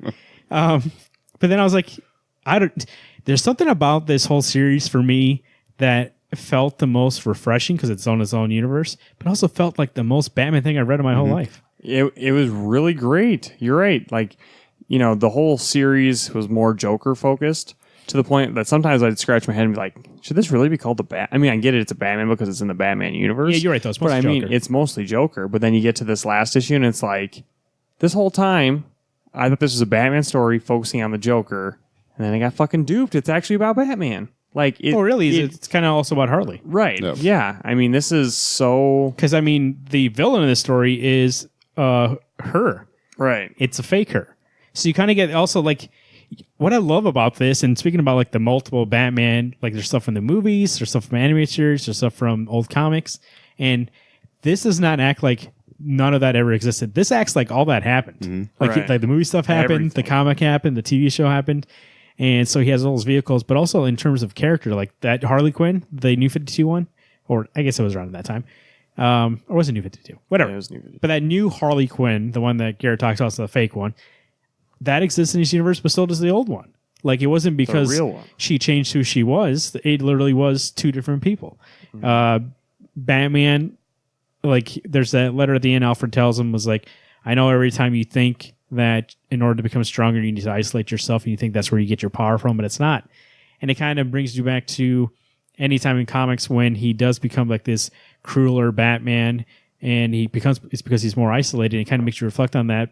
But it, like, there's droplets of every single thing of Batman you've ever seen in this thing, but it never feels like it's Sean being like, I'm going to take this, I'm going to take this, I'm going to take this, and it feels like a mishmash. It feels like it all works. Mm-hmm. Yeah, he meshes it all together really well. And it's Batman, the White Knight universe. It doesn't feel like, oh, this is everything together. It feels like this is a universe that I understand, but also like it's stuff from every other universe, and it doesn't ever feel fake to me. Right. It always feels like, oh yeah, this would happen in this universe. And what a cool, like, action climax. I mean, like, going against Mr. Freeze's, like, and they even take a dumb thing for Batman and Robin, and they make it the same thing in here. Batman and Robin, he tries to use an ice ray to freeze the city, and then Sean Murphy's like, I'm going to do the same thing, but I'm going to make it cool. Yeah. No bat nipples. I like that when Victor gets out of the car, he goes, I don't have any ice puns. Yeah, this is too. Like, it references Batman and Robin and makes it cool. And it didn't even take me out. I was like, I laughed about it, and that was enough, and he moved on. And there's also like that Victor is a good guy, and he's like, hey, and bring in that history of him and Thomas were friends, and they were always trying to make these medical advancements. And I get the idea, though, also that Mr. Freeze, that Victor was never a bad guy in this whole universe. Sorry, just Go ahead. a side note for me is that Mr. Freeze most of the time never seems like he's actually a bad guy. It's all for his wife, which Nora actually is pulled out of her cryo sleep and is healed. Which you never see ever. Yeah, she's either always dead or always just stuck being frozen. She's a big part of healing everybody else. I guess what I mean also is that he never weaponized his technology. Like, No. he always used it for medicine, and Thomas used it for medicine, and it wasn't until who was it that took it for weapons? God, who was it? That's like was used his technology. Oh, his dad. Yeah, His dad was wanted like to a Baron weaponize or it. His dad Baron was the von actual Freeze. Mr. Freeze. Oh, I see. That's what I got the impression of. Right. That his dad was the bad guy and was the actual Mr. Freeze and like used it for weapons. He's the one who built that big cannon thing, anyways.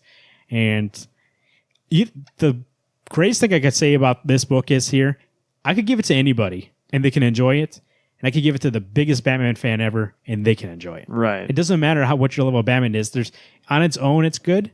But also, as a Batman fan, there's enough in this to be like you said before, like we're saying, hey, which one's the coolest Batmobile? Like, you can have that conversation because they all show up in here. This would be such a great, like, I know they do that in DC all the time. They make animated movies, which literally is just page to screen. If they did an adaptation of this and just put a great voice cast behind it, I'd be freaking all in. When I read this book, all I hear is the animated cast of all these characters. So I hear Mark Hamill being the Joker, Kevin Conroy as Batman. I don't know any of the other actors, but it's just I hear their enthusiasm or their not even their puns, but just like the seductive voice of Poison Ivy or that annoying voice you just want to punch the crap out of the Mad Hatter.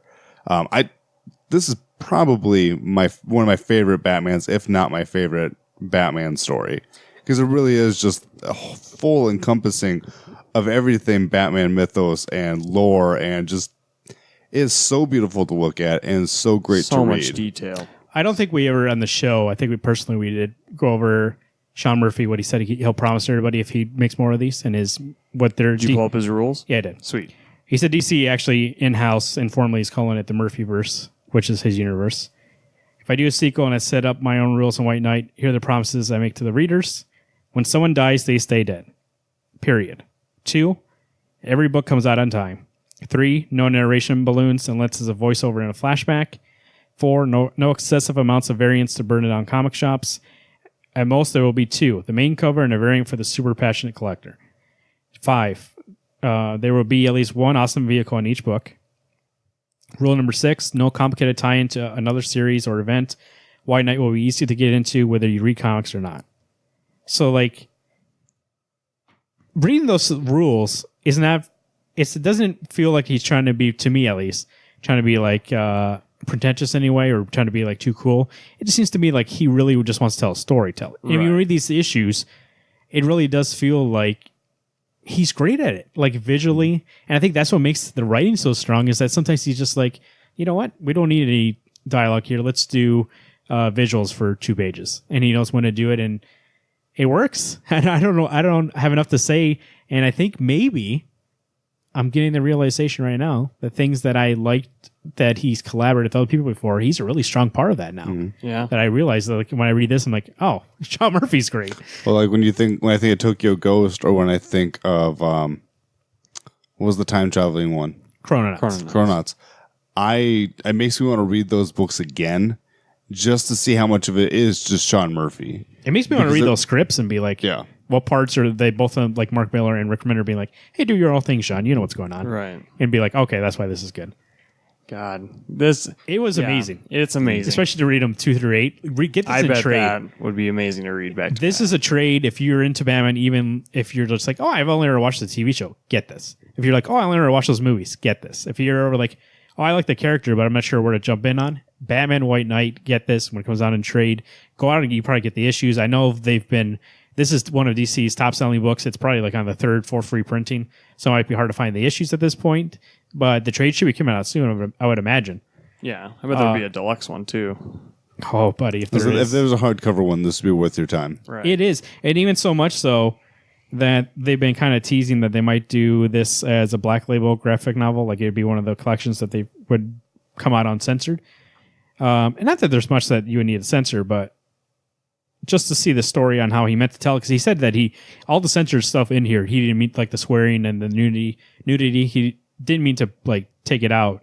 He had it in there, and the DC read it was like, "Whoa, what are you doing here?" Right. He's like, "Okay, I'll cover it up, or I'll censor it out." Right. Don't they say shit in this one, or is shit not considered a swear word in these books? Usually I think I've seen shit before in a book. Okay. Yeah. Is the same mature readers on it all? It says Team Plus. Team Plus. So it's Okay, all they can say ages. shit. I know. I saw direct. Ooh, that's a long time away. Anyways, the hold on, let me check. And a great way to end the series is like with an oversized issue like this. Like this was worth $4.99. Oh yeah, and it didn't even feel like an oversized issue. It Right. just seemed like such a You got so much story. content. Yeah, it didn't feel like it. You got so much content. The only thing that sucks about DC is they take forever to put out a collection. The collection comes out in October, so 5 months. But I think you can find the issues if you really want to read it now. If you can wait, or You can buy it digitally too. Those are yeah, you can buy it digitally. Oh, you're right. Yeah, Just buy it digitally. those- Save the issues. And in hindsight, worth I'm it. almost going, man, I should have bought one of every cover because those other covers were really They good. were The really covers good. were good. Yeah. But right. I obviously 10. I'm gonna have to go back and Yes. buy 2 issues because I remember that issue 2 I never got because it sold out at the time. So I have it digital. I have 1 print, 2 digital, 3 print, 4 print, and then 5 also was sold out. So I have 5 digital, and then I have 6, 7, 8 in print. So it's all over the place. Which actually, if you've listened to the show before and you guys know, I don't care. Right. But this series is so good. I was like, I kind of want them all in print, Oh, just so I can give it to people and be like, hey, you should read this. Yeah. So I want to go back and get those. But this is the 10 for me. This is my favorite book of the week. yes. Pick 100%. And this is one of my favorite series in a long time. Yeah, I think it's so original, but it's kind of like the Batman and it's everything. I think that's what I was trying to say It's all before. inviting. It's not exclusive. It feels so original, but it feels like familiar. Right. In a way. Like it's like, oh, I'm going to use everything, but it feels like Sean Murphy's Batman doesn't feel like, as you said, there's Tim Burton's Batmobile, there's the animated series. It takes stuff like from other comic books and other old stuff, but it never feels like those things. It always feels like this is always consistent in this universe, and it makes it fun to read because you're like, oh, cool. Like I know that thing, but it's not going to be like I get that joke. thing. I get that Yeah. reference. Everybody has a chance to get this book, and it's Great. it's so great. It's amazing. I've been staring at this cover since it's been I know, sitting me out. too. Every time I look at it, I just go, one, Batman is so terrifying. I mean, like, he's so big. I do like the way he looks in this book, by the way. Yeah, he looks so Batman. Like his cowl, like how it kind of pops a little Yeah. bit, the good. collar. Right. Kind of like a He's got short ears? detective. Yeah. I know you. I thought you loved those long ears. I like him either really short or really long. Oh, okay. Don't give me that middle ground shit. I don't need that. I The do like. Batmobile's racing towards the ice thing is cool too. Like here at the bottom of the cover. I don't know why it's so dumb when I think about it, but it made me kind of like cheese on and like that's pretty cool. I don't know. It's when you're here, you can think it's dumb, but it made me excited.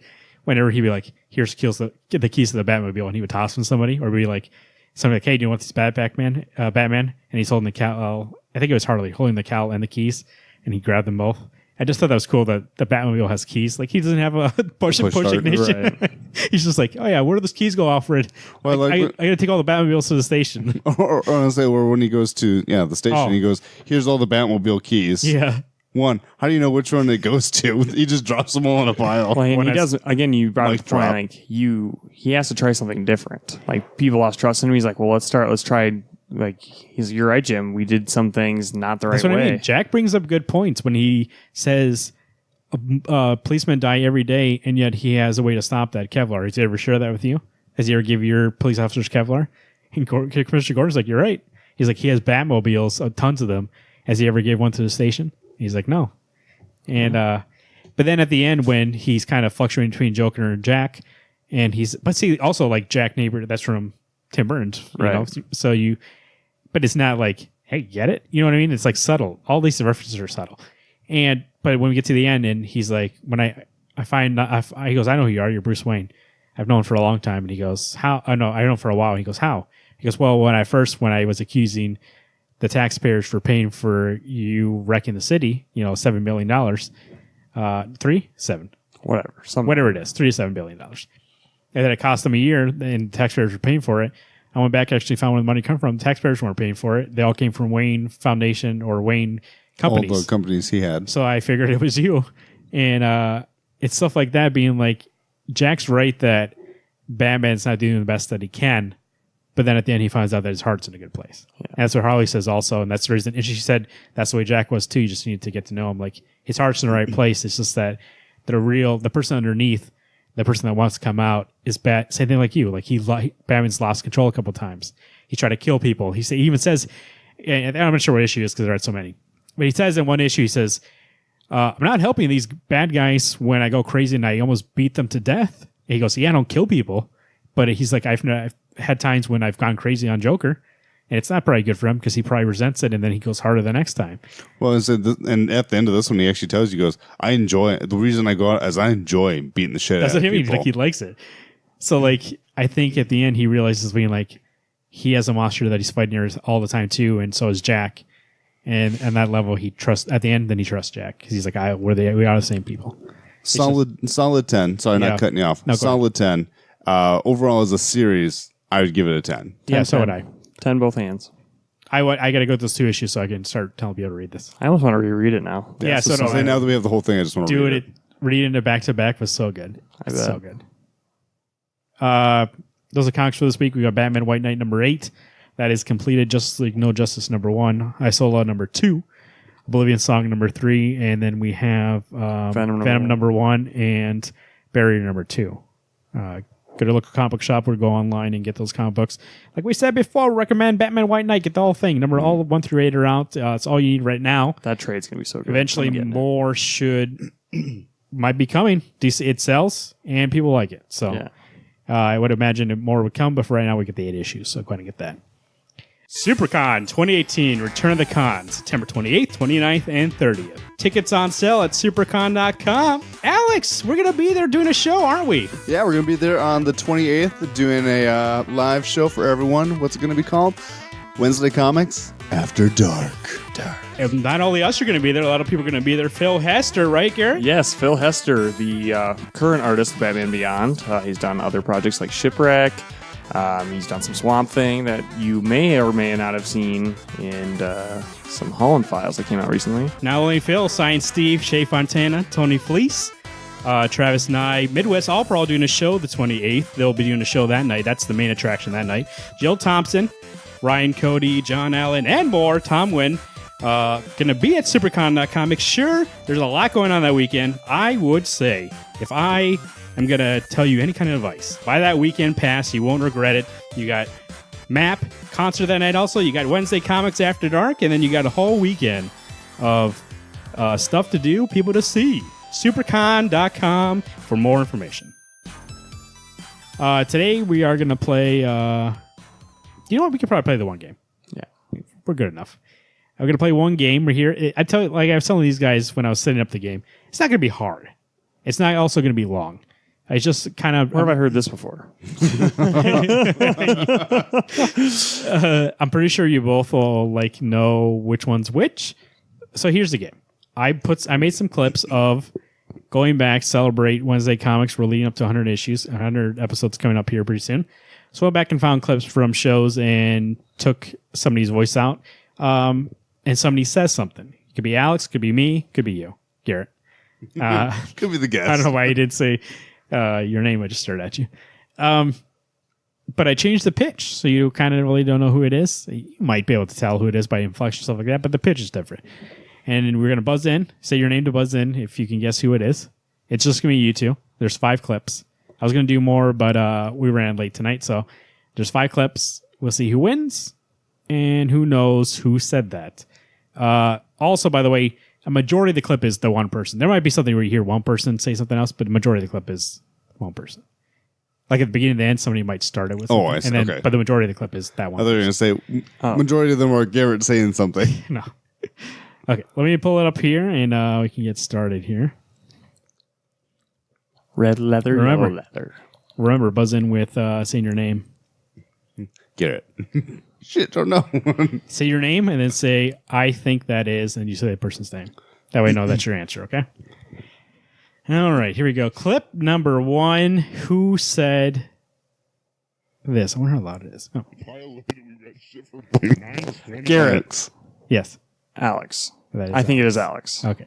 Yeah. That does sound like me. That is Alex. That's from the episode I talked about before, Lost in Phantom Zone, when Alex got mad because they had to record 20 minutes of the show. And he said, Pilot, we got shit for brain he said for our pilot, we got shit for brains, Marvin. History was made. It's at the beginning when we're introducing each other. And that's what he told me. So 1 point for Garrett. Here it is. Shit for brains. No. Shit for brains. Here is. Let me turn down a little bit here. Clip number 2. And I don't go, oh, man, my ass. Oh, gosh, blood in my... Who said that? I need to hear it again. Garrett. That was so good. Yes. I think it's Marvin. No. Oh, shit. Also, remember, if you buzz in, you have to wait for him to answer. So, Yeah. Alex. you can take a shot. Alex. And I don't go, I think it's Alex. Yeah, it is you. It's from the last episode when you said you fell down the stairs. And you said this was not your internal monologue, like it was in Death and Glory. and I don't go, oh, man, my ass. Oh, gosh, blood in my... That's great to hear me go from super low to super high. You said on the show that when you fell down the stairs, you didn't have internal monologue saying, oh, my ass, blood in my mouth. I didn't realize they cut out the mouth part, but you said blood in my mouth. So there you go. That's clip number 2. You guys are tied 1-1. There's only 5 clips, remember, so keep those hands on the buzzers. Somebody's winning the prize tonight. And what do they have today? Oh, can of tuna. Okay. Who wants to win? Here is clip number 3. When you see something like that, also with the beautiful lines and the curves, Alex. that happens Yeah. in real I life. think it's Marvin. Yeah, it's me. He was doing his rambling thing. Yeah. It was something about the beautiful life. Is like, that's Marvin saying it. It's from episode, I think it's called Your Honor. And it's when we're playing Combat Court, which might be coming back soon. When you see something like that, also with the beautiful lines and the curves, that happens in real life. When you see somebody with beautiful coloring and beautiful inking, that happens in real life. It's just called pigmentation. Fuck, I hate that When you see somebody with the perfect hair, that is called genes. Genes are what are they? But they're the drawings of light.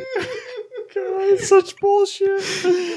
That's when I was explaining because Alex gave me the case of saying that drawings, you could be attracted to a drawing, and I was making my case.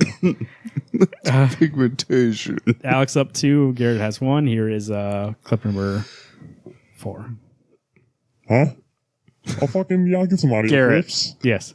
I think it's Garrett. Yeah, it is. Play that clip, though. It's from episode, I forget the number, but it's called Garrett Hulks Out. It's after we played a game where you have to guess songs from movies, from comic book movies. Yeah. And he got mad at the game because I picked either songs he didn't know or songs that he Arkham said City. that. He said, yeah, TMNT. that's what it was. Arkham City, because he said Arkham City. I go, wrong. And Alex goes, Batman Arkham City. I go, correct. Yeah, you fuck. Huh? I'll fucking, y'all get some audio clips. I'm gonna blast those motherfuckers on this phone. I can do it. Just fucking. There. I think I lived to do one.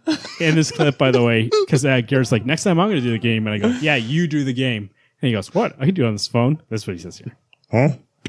I'll fucking, y'all get some audio clips. I'm gonna blast those motherfuckers on this phone. I can do it. Just fucking.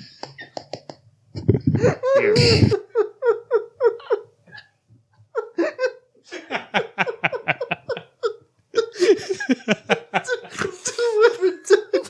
Play it one more time. Play that shit one more time. I'll fucking, y'all get some audio clips. I'm gonna blast those motherfuckers on this phone. I can do it. Just fucking. There. Oh, shit. That's pretty good. Garrett, you're fucking funny. You guys tied, right? You tied, right? That may be my favorite one ever. Here's the last one. Are you Staple? No, because it's so fucking funny. That's like I said, Garrett Hulk's on. That's the episode.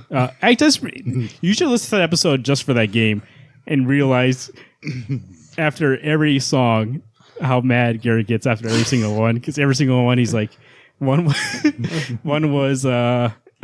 Cowboys of Blue Mesa. Garrett got mad 'cause he's like, how would I ever know that? Garrett, Alex knows that. And one was Spider-Man Homecoming. You said it wasn't memorable. You don't know the score. And then one was Scott Pilgrim. And you're like, yeah, I've never seen that movie. And then the aforementioned Batman situation. So here's the next one. So if I had to say one thing, to Batman, get up, you son of a bitch. Garrett. That's ridiculous. Yes. Who is it? Garrett said first. I think it's Garrett. Yeah. Now you got to play that clip. This is from The Game Gets Hot when we played Comic Book Court again. And we were Garrett, sweating fucking balls. we were laughing so we were hard. near death, and Garrett brought up a good point about something that Batman's mentor might say to him. So if I had to say one thing, to Batman, get up, you son of a bitch. That's ridiculous.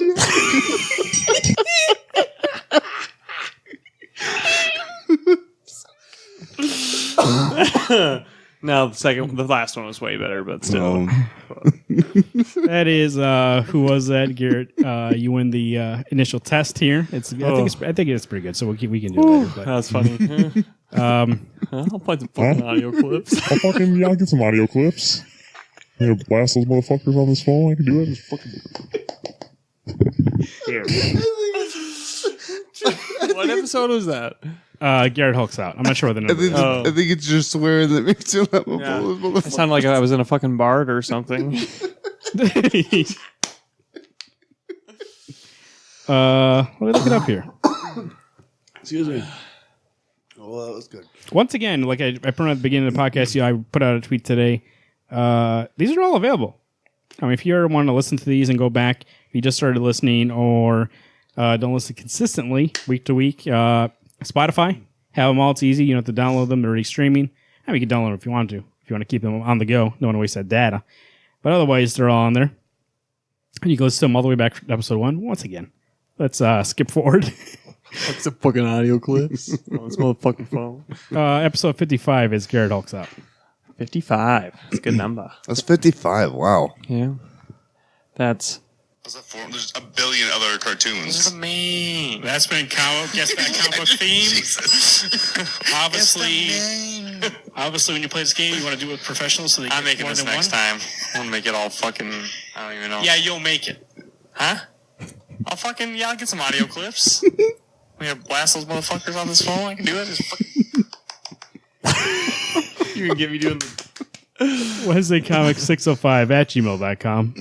Send us an email. Let us know. Let us know. I'm actually interested. We're catching up to episode 100. How long have you been listening? You new listener, old listener? Let us know. First time caller, long time listener. If you are, 605-215-1849. Leave us a voicemail. Let us know what you're thinking about in these days. Did you read Batman White Knight? Do you enjoy the whole thing? On Twitter at Wednesday Comics, at Alex Pastrello, at Garot2188, at Marvin_Salguero. Also on Facebook.com/Wednesday Comics Podcast. You can find our Facebook page there and leave us a note if you want to. That's what they call it, right? Notes. YouTube, you can find our show. It's Wednesday Comics. Search for that. You can find it. There's the Gauntlet. These two guys every week show you their gems. That sounds weird. That's dirty. show off their comic gems. And also sometimes catching up with Garrett. He'll show you what he's been catching up on. And then sometimes... no, that's it. I don't know why I thought there was a third show. But Special reports. Yeah, so you special reports. this audio show. I mean, yeah, the audio show is also on there. But you can listen to it on there, too. If you got a YouTube Red and you want to listen to that on the go, you can do that way, too. You can download stuff on YouTube Red, so you can do that. Book Club. We got a book club, right? Wednesday Comics, League of Extraordinary Gentle People, proudly presents Saga of the Swamp Thing, Book 1. We're going to read it this quarter, and then in July, give you the lowdown on the Swamp Thing. John Boylan will be on that show. He's from Roots of the Swamp Thing.com. Make sure you go there and support John Boylan to see some more about the Swamp Thing. Go to DC World Swampy on Twitter or Facebook.com/Roots of the Swamp Thing. Supercon 2018, Return of the Con, this is September 28th, 29th, and 30th. We'll be there that Friday night, the 28th, to do a live show. After dark. After dark. Might be more games like this. Who knows? You got to be in that crowd, figure it out. It's $30 for the whole weekend, so that's what I would do. Put down the $30. That's 3 tens, and get a ticket, get a weekend pass, and enjoy everything there. Phil Hester is going to be there courtesy of Wednesday Comics. Go ahead and bring your Batman Beyond comics and get them signed by Phil Hester. And then there's also other people like Shay Fontana. Did you get that DC Supergirl comic on Free Comic Day? Get that signed. Other people are going to be there. Make sure you mingle around. We have guests on the show. They're going to probably be there. You'll probably see a lot of them there. So make sure you get in early. They're available now at supercon.com. Get your tickets, and we'll see you there. Subscribe to the show. We're on iTunes, Google Play, Stitcher Radio, and that aforementioned Spotify. You can follow us on Spotify and make sure that it tells you, hey, there's an episode out. Or casually just visit the page when you want to. You can always stream it, like I said, or download it. Or on iTunes, leave us a review, either by just the stars or actually write a review. They do help us get in the eyes and the ears of other listeners. So the iTunes, when they rate more stuff, it says, hey, this person likes this. You like this too? You might like this show. So, and they might recommend Wednesday Comics to a new listener. So help us out there. 100 episodes. We're going to get 100 more. And the only way to do that is by your support and the support of people just like you. Wait, this is the same thing. Shut up. Catch up to episode 100. It's going to be a big deal. I lay down the gauntlet real life for you. Watch or listen to every single episode we've published so far before we do our 100th episode. You got 2-3 weeks. Are you saying just the main show, or are you saying everything? No, just the main show. The main show, so 98 episodes. Somebody listened to them from episode 1 to 98. Quit your jobs. Leave your wife alone. Leave your children alone. Find yourself a nice dark room and just listen. That's all you do. Hey, I find myself in a dark room every night, and I listen, but they ain't calling. My name's Marvin. I'm Alex. I don't get it. I'm Garrett.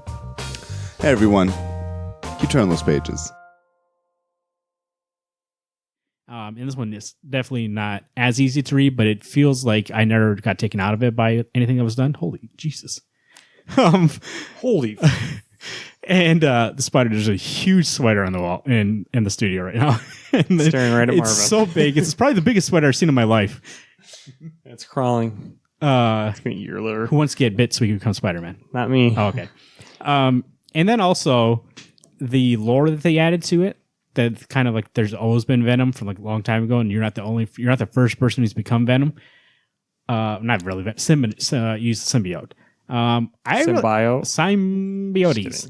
I actually do think it's pretty cool, and I do like that. So there's these ancient ones that I think that addition to the Venom mythos did add more of an epic, grandiose to the story. Like I think that's something I've never seen with Venom, because you assume that Venom is. I ain't scooping that.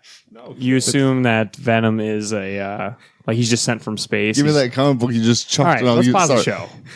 Let's fucking take care of this. Pause it and we're gonna do Venom. This fuck, dude. Well, I'm it's staring at you. I know. I'm so big. Holy fuck! It's so big. Watch out, it doesn't jump. That's so big. Yeah, see, now you're scared too. Biggest spider I've seen in my life, and it's pretty mobile too. You saw how fast the thing went. You got to be quick on that. Oh jeez, just go. If you get bit, Spider-Man. It's win-win. Or I die. What kind is that, Alex? Does it look poisonous? Is that like red or yellow? Is it? Is this? No, but and I don't. It's Is it like a brown recluse at all? It's definitely not just like your standard spider. Oh shit! Yeah. Okay, you got him. I think he's dead. Possibly. I mean, hope. don't pull it out and he'll fall, and then he's still alive. There you go. There you go. Rub it in. Rub it in. Pull it out now. He's probably dead. If he's not, that's the strongest spider I've ever seen. Then I would run if he's not dead.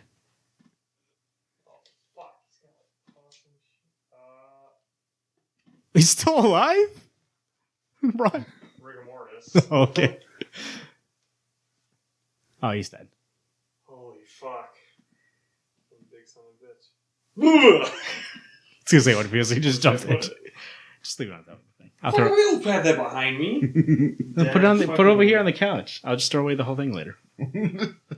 The whole couch gets thrown away. That we can keep all on it. By the way, where'd that spider come from? Over there by the books. Yeah, I don't know. Maybe you'll turn to Maybe Spider-Man it when you could've come from organize there, your too. comics for once. All right, let's redo Venom. Cool. Fuck that.